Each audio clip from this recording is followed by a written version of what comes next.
Hello guys, welcome to my YouTube channel. Today we discuss about Antonio Gramsci. Antonio Gramsci was an Italian Marxist philosopher, journalist, linguistic, writer and politician.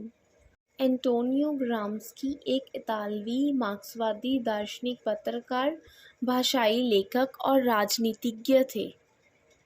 Antonio Francisco Gramsci, born at Alice, Italy in poor family and died at Rome, Italy in 1937.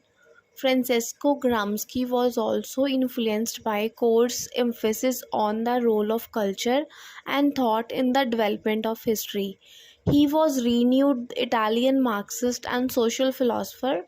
He was founding member and one-time leader of the Communist Party of Italy in 1921 and was imprisoned by Benito Mussolini's fascist government. Francisco Gramsci भी इतिहास के विकास में संस्कृति और विचार की भूमिका पर जोर देने से प्रभावित थे। उन्हें इटालियन मार्क्सवादी और सामाजिक दार्शनिक के रूप में नवीनीकृत किया गया। 1921 में इटली की कम्युनिस्ट पार्टी के संस्थापक सदस्य और एक समय नेता थे और बेनिटो मुसोलिनी की फांसीवादी सरकार ने उन्हें कैद कर लिया था। 1914 to 15, he attended a series of lectures on Marx, which made him particularly in the problem of relation between the base and the superstructure. He was arrested in 1926 in the wake of the rise of fascism and remained imprisoned till his death. During his prison life, he wrote on several topics. These writings were published later as prison notebooks. 1914-15 में उन्होंने marks पर व्याख्यान की एक श्रृंखला में भाग लिया, जिसने उन्हें विशेष रूप से आधार और अधिरचना के बीच संबंध की समस्या से अवगत कराया। 1926 में फांसीवाद के उद्देश्य के मद्देनज़र उन्हें गिरफ्तार कर लिया गया और उनकी मृत्यु तक जेल में रखा गया। अपने जेल जीवन के दौरान उन्होंने कई विषयों पर लिखा। ये लेख बाद में जेल नोटबुक के रूप में प्रकाशित हुए। These notebooks of Gramsci, which made him a great theoretician of Hegelian Marxism, Lukács. His other major work is Modern Prince and Other Writings. Gramsci की इन नोटबुक्स ने ही उन्हें लुकाच के साथ हिगेलियन मार्क्सवाद का एक महान सिद्धांतकार बनाया। उनका अन्य प्रमुख कार्य आधुनिक राजकुमार और अन्य लेखन है। ग्राम्स्की's Theory of Hegemony. Gramsci's prison notebooks and Modern Prince and Other Writings deal with diverse issues of politics, history, culture and philosophy. His views about the role of intellectuals, his philosophy of praxis and his analysis of relation between the base and the superstructure. Out of all these, his notion of hegemony is considered to be the most significant and original contribution of Gramsci. Gramsci contested the, as usual, Marxian position. He argued that the ruling class maintained its domination not merely by force but in several non-coercive ways. Two such non-coercive ways prominently come out in his writings. One of them is the ability of the ruling class to impose its own values and belief system on the masses. Gramsci की jail notebook और आधुनिक राजकुमार और अन्य लेखन राजनीति, इतिहास, संस्कृति और दर्शन के विभिन्न मुद्दों से निपटते हैं। बुद्धिजीवियों की भूमिका प्रकाशित के उनके दर्शन और आधार और सुपरस्ट्रक्चर के बीच संबंधों के विश्लेषण के बारे में उनके विचार,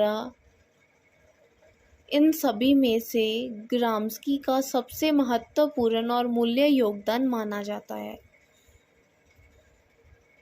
ग्राम्स्की ने सामान्य मार्क्सियन स्थिति का चुनाव लड़ा। उन्होंने तर्क दिया कि शासक वर्ग बल के उपयोग और अपनी आर्थिक शक्ति के उपयोग और शासक की सहमति सहित विभिन्न तरीकों से अपना वास्तव्य बनाए रखता है। शब्दों में बुर्जुआ वर्ग अपने प्रभाव को केवल बल से नहीं बल्कि कई गैर जबरदस्त तरीकों से बनाए रखता है। उनके लेखन में दो ऐसे गैर जबरदस्त तरीके प्रमुखता से सामने आते हैं। उनमें से एक शासक वर्ग की ओर अपने मूल्य और विश्वास प्रणालियों को जनता पर लादने की क्षमता है। Gramsci argued that the ruling class uses various processes of socialization to impose its own culture on the ruled. The ruling class attempt to control the mind of man by imposing its own culture on them in several subtle ways.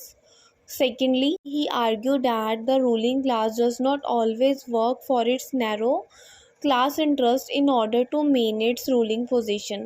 It enters into compromises and alliances with other groups in society and create a historic bloc.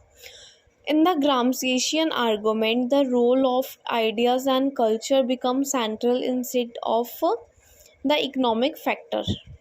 Gramsci ने तर्क दिया कि शासक वर्ग अपनी संस्कृति को शासित करने के लिए समाजीकरण की विभिन्न प्रक्रियाओं का उपयोग करता है। शासक वर्ग कई सक्षम तरीकों से अपनी संस्कृति को उन पर थोपकर पुरुषों के मन को नियंत्रित करने का प्रयास करता है। तो शासक वर्ग का सांस्कृतिक आधिपत्य इसकी शासक शक्ति का आधार है। दूसरे, उनका तर्क है कि शासक वर्ग हमेशा अपने संकीर्ण वर्ग के हित के लिए काम नहीं करता है ताकि वह अपनी सत्ताधारी स्थिति को बनाए रख सके। ये समाजों में अन्य समूहों के साथ समझौता और गठजोड़ करता है और एक ऐतिहासिक धब्बा बनाता है। ये एक सामाजिक खाका बनाने की रणनीति है जो शासक वर्ग को शासित की सहमति प्राप्त करने में सक्षम बनाता है। ग्राम्स्की के तर्क में विचारों और संस्कृति की भूमिका तेली आर्थिक कारक के बजाय केंद्रीय हो जाती है।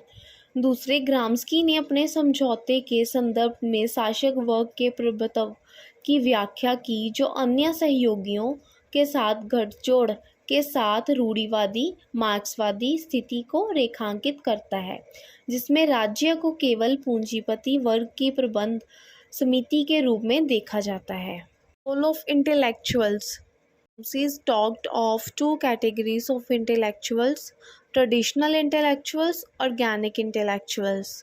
The former largely refer to those who think that they are not linked to any class. Organic intellectuals are those who are actively and closely associated either with the ruling class or with the masses. Those who are associated with the ruling class churn out ideas which help in legitimizing the role of one class over the other. Those who are associated with the masses work for and provided leadership to bring about revolutionary change in society. Such intellectuals emerge from within the working class. Gramsci ने बुद्धिजीवियों की दो श्रेणियों की बात की: पारंपरिक बुद्धिजीवी और बौद्धिक। पूर्व काफ़ी हद तक उन लोगों को संदर्भित करता है जो सोचते हैं कि वह किसी भी वर्ग से जुड़े नहीं हैं, इस अर्थ में वह स्वतंत्र है। कार्बनिक बुद्धिजीवी वह है जो सक्रिय और निकटता से शासक वर्ग के साथ या जनता के साथ जुड़े हुए हैं, तो शासक वर्ग के विचारों से जुड़े होते हैं जो एक वर्ग के शासन को दूसरे से अलग करने में मदद करते हैं। जो लोग जनता से जुड़े हैं वे समाज में क्रांतिकारी परिवर्तन लाने के लिए काम करते हैं और नेतृत्व प्रदान करते हैं। ऐसे बुद्धिजीवी मजदूर वर्ग के भीतर से निकलते हैं। Philosophy of praxis. Gramsci wrote in his prison notebook that his philosophy of praxis is a reform and a developed form of Hegelianism. For him, philosophy of praxis is interactive of theory and practice. In Marx's writing, praxis refer to creative and self-creative activity through which human beings create and change their historical universe and themselves. Marx had discussed the notion of praxis in his thesis on Feuerbach. Gramsci treated Marxism as the Philosophy of praxis. Gramsci holds the view that man does not enter into relation with the natural world just by being himself a part of it, but actively by means of work and techniques. For Gramsci, dialectics means three things: interaction between the intellectuals, party leaders, and the masses, explanation of historical developments in terms of thesis, antithesis, and synthesis, the relation between the substructure and superstructure. Gramsci ने अपनी prison notebook में लिखा है कि उनकी philosophy of praxis एक सुधार हिगेलियनवाद का विकसित रूप है। उसके लिए प्रैक्सिस का सिद्धांत और व्यवहार का इंटरैक्टिव है। मार्क्स के लेखन में प्रैक्सिस रचनात्मक और आत्मरचनात्मक गतिविधि को संदर्भित करता है, जिसके माध्यम से मनुष्य अपने ऐतिहासिक ब्रह्मांड और खुद को बनाते हैं और बदलते हैं। मार्क्स ने अपने थ्रेस इन फोबेज पर प्रशंसा की धारणा पर चर्चा की थी। ग्राम्स्की ने मार्क्सवाद को प्रशंसा के दर्शन के रूप में माना। वे स्वयं व्यवहारिक क्रांतिकारी गतिविधियों में शामिल थे। ग्राम्स्की का मानना है कि मनुष्य अपने विकास और अपने स्वयं के प्रवेश को केवल इतनी दूर तक प्रभावित कर सकता है क्योंकि उसके पास स्पष्ट दृष्टिकोण है कि उसके लिए कार्यों की क्या संभावनाएं हैं।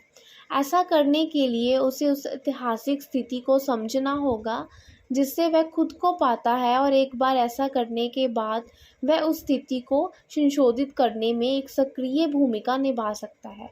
कार्रवाई का आदमी सच्चा दार्शनिक है और आवश्यकता के दार्शनिक को कार्रवाई का आदमी होना चाहिए।